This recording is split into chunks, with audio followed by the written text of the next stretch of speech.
ఎద్దనపూడి సులోచనారాణి గారి నవల ఆగమనం 7 చిన్ననాటి స్నేహితులు. కళకి, వ్యాపారానికి ఉన్న సంబంధం వేరని, కళకి వ్యాపారపు ఆసరా ఉంటేనే దానికి గుర్తింపని, మేం మీ ఒక్కరికే కాదు మా సంస్థ చేతివృత్తుల మీద ఆధారపడే ఎంతో మందికి ఇలా ఆసరాగా ఉంటున్నాము అని ప్రసన్న జమునతో అంటాడు. దానికి జమున విసురుగా, దానివల్ల మీకేం లాభం అని అడుగుతుంది. లాభమా? మాకు చాలా ఉంది. దీనివల్ల మా అసోసియేషన్కి కాస్తో కూస్తో మిగులుతుంది. ముఖ్యంగా మీ పేర్లకి గుర్తింపు వస్తుంది.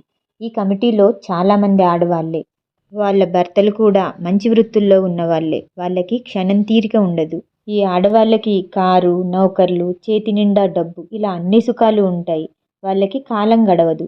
ఈ భాగ్యమ్మ గారి ఉందే, ఆవిడికి ఎప్పుడూ చుట్టూ 10 మంది తిరుగుతూ ఉండాలి. మొదట్లో నన్ను చేరమన్నప్పుడు నేను వీటన్నిటిని తీసి పారేశాను. తీరా ఆవిడ బలవంతంగా నన్ను చేర్పించిన తర్వాత నాకు తెలియకుండానే యాక్టివ్ వర్కర్ని అయ్యాను. ఎందుకంటే దీనివల్ల కొంతమంది పేద కళాకారులకి, నిజంగా అవసరం ఉన్న వాళ్ళకి సాయం జరుగుతుందని గ్రహించాను. వారి ముఖాల్లో వారి వస్తువులు కొనుగోలు చేసినప్పుడు డబ్బు చేతికి వస్తుంటే ఎంత సంతోషమో. ఇది చూస్తుంటే నిజంగా మనిషిని ఎన్నో కష్టాలకి గురి చేసే ఈ డబ్బు ఇంత విలువ ఉందా అనిపించేది. మీకిదంతా ఎందుకు చెప్తున్నానంటే, ఒక మంచి అవకాశాన్ని తిరస్కరిస్తున్నారు. అది నాకు చాలా బాధగా ఉంది. నేను ఈ 2 రోజుల్లో లేను. లేకపోతే అప్పుడే వచ్చేవాడిని. ఎంత బాగా చెప్తున్నాడు. అరటిపండు వలిచి చేతిలో పెట్టినట్లే. జమునకి ఓపిక లేక మంచం మీద కూలబడింది. జ్వరం మూలంగా కళ్ళు మండుతున్నాయి. ఒళ్ళు విరక్కొట్టినంత నొప్పులుగా ఉంది. తను దారిద్ర్యం అనే ఊబిలోకి కంఠం వరకు దిగిపోతున్నానా అని భయపడుతుంది. ప్రసన్న ఒక అడుగు ముందుకేసి జమున కూర్చున్న మంచానికి ఎదురుగా వచ్చి నిలబడి నచ్చ చెప్తున్నట్లుగా, మీకు ఒంట్లో బాగాలేదు, సరైన నిర్ణయం చేయలేకపోతున్నారు. నేను లోన్ కాగితాలు తెచ్చాను, వాటి మీద సంతకం పెట్టండి, మీకు రేపు డబ్బు వస్తుంది అంటూ ఆ కాగితాలు, పెన్ను కూడా ఇచ్చాడు. అమ్మగారు, ఎందుకు ఆలోచిస్తున్నారు? పెట్టండి అంది రుక్కమ్మ. జమున సంతకం చేసింది. యా, ఇట్స్ గుడ్ అంటూ ప్రసన్న ఆ కాగితాలు తీసుకుని వెళ్లే ముందు, రుక్కమ్మ, అమ్మగారికి ఒంట్లో బాగాలేదు, ఆ మందులు శ్రద్ధగా వేసుకునేటట్టు నువ్వు చూడు అని హెచ్చరించి వెళ్ళిపోయాడు. జమునకి ఒళ్ళు మండిపోయింది. తన ఇంట్లో తన పని మనిషికి ఈయనగారి అప్పగింతలేమిటో. జమున తన మీద తనకే అసహ్యంతో భరించలేనట్టుగా కూర్చుండిపోయింది. అతను అంతగా చెప్తున్నాడు కాబట్టి ఆఖరి ప్రయత్నం చేయాలి అన్నట్టు ఆ సంతకం చేసింది. దీపుని చదివించకపోయినా పర్వాలేదు, కానీ ఈ అప్పులన్నీ తీరిపోయాయంటే అష్టైశ్వర్యాలు ఉన్నంత ఆనందం. ఆ రోజు ఆ ఇంటి ఓనర్ గలాబా చేశాడని రవి వాళ్ళని అడిగి అతని ద్వారా డబ్బు ఎక్కడో అప్పు తెప్పించి తీసుకెళ్ళి ఆ ఇంటాయనకి ఇచ్చింది. ఆయన డబ్బు తీసుకుని వంకర నవ్వు నవ్వుతూ, నాకు తెలుసమ్మా నీ దగ్గర డబ్బులుంటాయని. నా పిచ్చిగాని నీ దగ్గర డబ్బులు లేకపోవటం ఏంటి? బాబాయ్ గారు, నిజంగా నా దగ్గర లేవండి. ఓహో, తెల్లారేసరికి డబ్బు ఎక్కడి నుండి వచ్చిందో? అంటే రంకెలు వేస్తే గాని నీ దగ్గర నుండి పైసలు బయటికి రావన్నమాట. ఇంత జానవనుకోలేదు కూతురా. జమునకి ఆయన మాటలు ఎంతో అవమానంగా అనిపించాయి. జమునకి ఆ ఇంటాయన అప్పు తీరిందన్న తృప్తి లేదు. ఇప్పుడు రవి వాళ్ళకి ఆ బకాయి తీర్చాలి. ఎవరైనా వచ్చి ఈ అప్పుల గురించి నిలదీస్తే తనని ఆదుకునే వాళ్ళే లేరు. అయిన వాళ్ళందరూ తనను వదిలేశారు. తనని చేయని నేరానికి శిక్ష విధించారు. అక్కడ మీరాభవన్లో చేతికళల ప్రదర్శన ప్రారంభమైంది. అందులో చీరలు, బొమ్మలు, లేసులు, ఇత్తడి సామాను, రెడీమేడ్ దుస్తులు రకరకాలు ఉన్నాయి. పేపర్లలో ఈ ఎగ్జిబిషన్ గురించి ఘనంగా ప్రకటనలు చేశారు. గవర్నర్ గారు వచ్చి ఎగ్జిబిషన్ని ప్రారంభించారు. ఈ సందర్భంగా దారిద్ర్యంలో బతుకుతున్న చేతి కళాకారులకి తమ సంస్థ ఎంత ప్రోత్సాహం ఇస్తుందో భాగ్యమ్మ గారు సుదీర్ఘమైన ఉపన్యాసం చదివారు. ఎవరో వెనక నుండి, ఈవిడికి ఇది కాలక్షేపం అని మాత్రం చెప్పదు అని అంటున్నారు. జమున ఈ ఆర్భాటం అంతా విస్తుపోతున్నట్టుగా చూస్తుండిపోయింది. తను వాళ్ళ ఇంటికి పంపి 10 రూపాయలు తక్కువకి ఇస్తానని, డబ్బు తర్వాతైనా ఇవ్వచ్చు అని పంపిన చీరలకి 1,00,000 వంకలు పెట్టి బాగా లేవని తిరస్కరించే ఆడవాళ్ళు వాటి మీదే ఈ సొసైటీ లాభం కలుపుకొని ఎగ్జిబిషన్ ఖర్చులు కూడా నెత్తిన రుద్ది అంటకట్టిన ధరలకిమ్మనకుండా కొంటున్నారు. తను చీరలు అమ్మటానికి ఇక్కడ అమ్మటానికి చాలా తేడా ఉంది. తను బక్కయ్య నెత్తిన కోరాగుడ్డలో మూట కట్టి పంపితే అవి ఎవ్వరి కళ్ళకి నచ్చలేదు. అవే చీరలు ఇక్కడ గోడలకి అందంగా వేలాడతీసి బొమ్మలకి కట్టి నిలబడితే వాళ్ళు వాటిని మెచ్చుకుంటున్నారు. బొమ్మల కోసం వచ్చిన వాళ్ళు చీరలు, చీరల కోసం వచ్చిన వాళ్ళు లేసులు ఇవన్నీ కొనుక్కొని వెళ్తున్నారు. అమ్ముడుపోని చీరలకు కూడా ప్యాక్డ్ అవుట్ అని కాగితం పెట్టారు. స్టాల్స్ పెట్టిన జమున లాంటి వాళ్ళు పక్కకి తొలగి మగవాళ్ళలా నిల్చుంటే వచ్చిన వాళ్ళతో సొసైటీ కార్యకర్తలు మంచి ఉచ్చారణతో ఇంగ్లీషు, హిందీ, తెలుగు భాషల్లో అనర్గళంగా మాట్లాడేస్తున్నారు.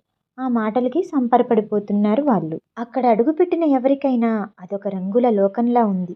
ఇవి మన చేతి కళలు, మనం ప్రోత్సహించాలి అనే అక్షరాలు వేలాడుతున్నాయి. ప్రసన్న అందరితో చిరునవ్వుతో ఎంతో మర్యాదగా అడిగిన వివరాలు, ధరలు చెప్తున్నాడు.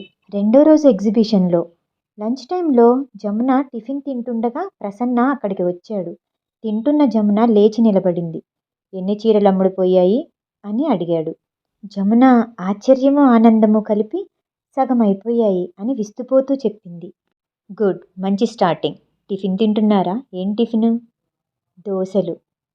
నాకు ఆకలేస్తుంది అంటూ అతను జమున టిఫిన్లో నుంచి ఒక దోశ తీసుకొని టిఫిన్ బాక్స్ మూతలో పెట్టుకొని తినసాగాడు. జమున అతను చనువుగా చేసిన ఈ పనికి నివ్వెరపోయి వెనక్కి తగ్గి చూస్తూ నిలబడింది. ఏమిటి అంత ఆశ్చర్యంగా చూస్తున్నారు? మీ దోశ మిమ్మల్ని అడగకుండా తీసుకున్నాననా? ఓహ్, ఆ మాత్రం చనువు నాకు లేదా? దీపుని రక్షించిన వాడిని. ఇంతలో దూరం నుంచి ప్రసన్నా అంటూ ఎవరో కేకపెట్టి పిలిచారు. అతను గబగబా తినేసి వెళ్ళబోతూ ఆగి, అంటే దీపుకి గాడ్ ఫాదర్ లాంటి వాడిని, అవునా? నాకు తెలుసు, మిమ్మల్ని అడిగితే కాదంటారులేండి. అలాంటివి ఆడవారు త్వరగా అంగీకరించరు, వాళ్ళకి భయం అనేసి అతను వెళ్ళిపోయాడు.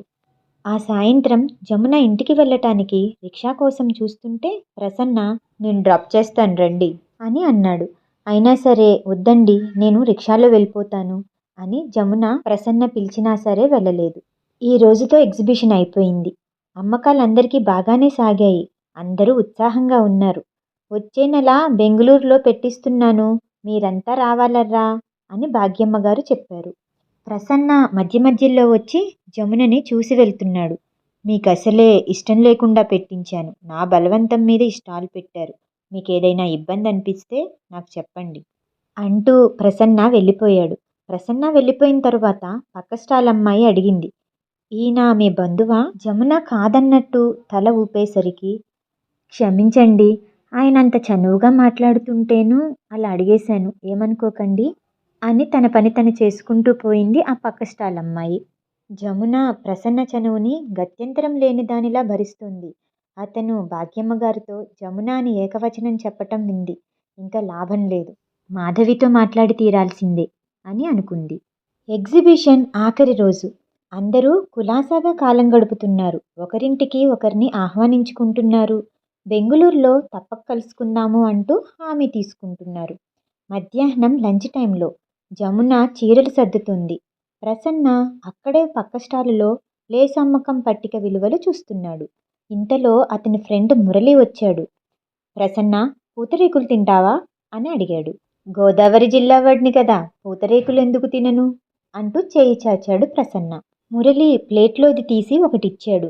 ప్రసన్న రాస్తూనే తింటున్నాడు. జమున దగ్గరికి వచ్చి మురళి, మేడం మీరు తింటారా అని అనగానే జమున, పూతరేకులు తినటమే కాదు చేయటం కూడా నాకు తెలుసు అని అంది. అంటే మీరు అని మురళి అనగానే, మాది కూడా గోదావరి జిల్లాయే కదా అని జమున అంది. అవునా? అరే చెప్పలేదే. ఇదివరకు నాకు ప్రాంతీయ భాషా భేదం ఉండేది కాదు. ఈ హైదరాబాద్ వచ్చిన తర్వాత అది చాలా అవసరమని నేర్చుకున్నాను అన్నాడు మురళి. ఇంతకీ మీది ఏ ఊరు అని అడిగాడు. రామచంద్రపురం దగ్గర విల్లుపురం అని జమున అనగానే, వాట్, మా ప్రసన్న తాతగారి ఊరు కూడా అదే. ఏరా మీ ఊరట గుర్తుపట్టలేదా మురళి ప్రసన్నని అడిగాడు.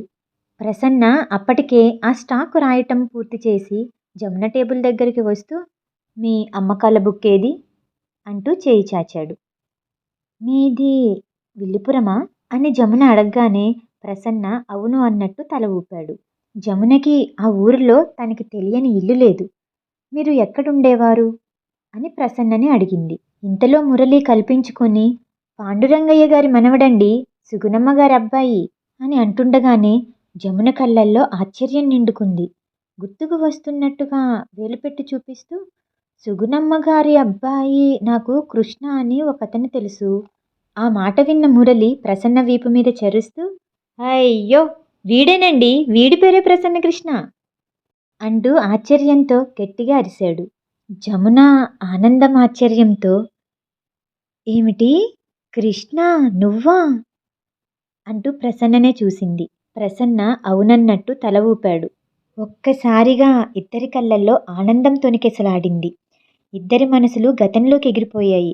ఆ పచ్చి జామకాయలు, అరటి తోటల్లో పరుగులు, కాలువ గట్టుల్లో దూకడం, కిలకిలా నవ్వటం, కాలు జారి పడటం, ముఖం నిండా బురద అయితే లేవతీయాలనే ధ్యాస లేకుండా చప్పట్లు చరుస్తూ కిలకిలా నవ్వటం, బురదంతా తీసి ఒకరి ముఖాలు ఒకరు పూసుకోవటం, ఇంటికి వెళ్ళగానే వాళ్ళిద్దరి పెద్దవాళ్ళు వాళ్ళ వీపులు వాయించటం, జమున వాళ్ళమ్మ పూతరేకులు చేస్తుంటే ఎలా చేస్తారా అని కృష్ణ చూడటం, ఎంత తీయటి బాల్యం, ఎన్ని మధుర స్మృతులు.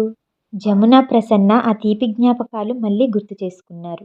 ఆ తరువాత జమున ప్రసన్న రెస్టారెంట్లో ఒకరికెదురుగా ఒకరు కూర్చుని ఉన్నారు.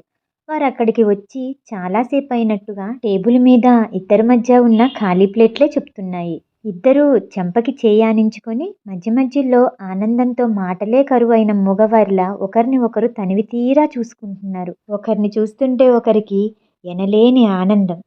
నాకు కృష్ణ అంటే ఆ నిక్కరు బనీను వేసుకుని దుబ్బ జుట్టుతో 8 సంవత్సరాల పిల్లాడే గుర్తొస్తున్నాడు. మా అమ్మ ఎప్పుడు చూసినా నిన్ను, ఆ పిల్లాడిది ఎంత ఒత్తైన జుట్టో కళ్ళ మీద పడుతుంది క్రాఫ్ అని అనేది.